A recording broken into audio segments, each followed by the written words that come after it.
हम चमार कार नहीं है, हम चमार कार नहीं है, हम आजकल का चमार फायर है, फायर है, फायर है। मरले बाटे मारे सब के घेर के, अरे छू के गलती कैले बाटे भीम आर्मी के शेर के, अरे छू के गलती कैले बरसन भीम आर्मी के शेर के।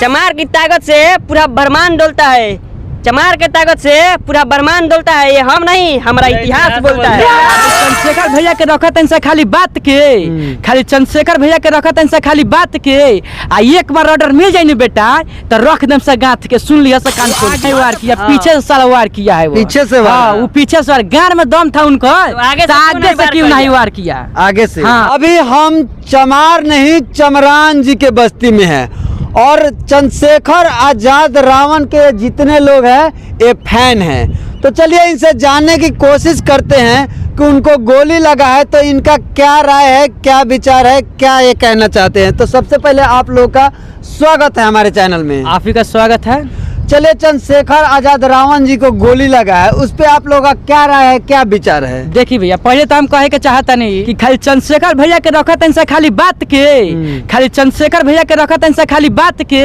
आ एक बार ऑर्डर मिल जाए बेटा तो रख दम से गांठ के, सुन लिया से कान खोल के वार किया, पीछे से साला वार किया है वो, पीछे से वार, वो पीछे से वार, गान में दम था उनको, आगे से क्यों नहीं वार किया, आगे से। हाँ। एक बार हम चमार कार नहीं है, हम चमार कार नहीं है, हम आजकल का चमार फायर है, फायर है, फायर है।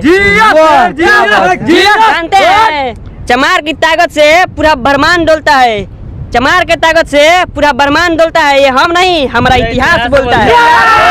सुनिए, हम कहते हैं ये गाना बाटे कि जवन मरले बाबू कर गिरफ्तारी चाहिए, भैया के सुरक्षा सरकारी चाहिए, अरे जवन उता मरले बाटे मारे सब के घेर के, अरे छू के गलती कैले बाटे भीम आर्मी के शेर के, अरे छू के गलती कैले बरसन भीम आर्मी के शेर के। चलिए ये है लोग चमरान जी के आन बान शान के बहुत ही बड़े फैन। क्या नाम है? पवन जी। और आपका नाम क्या है? सूरज कुमार।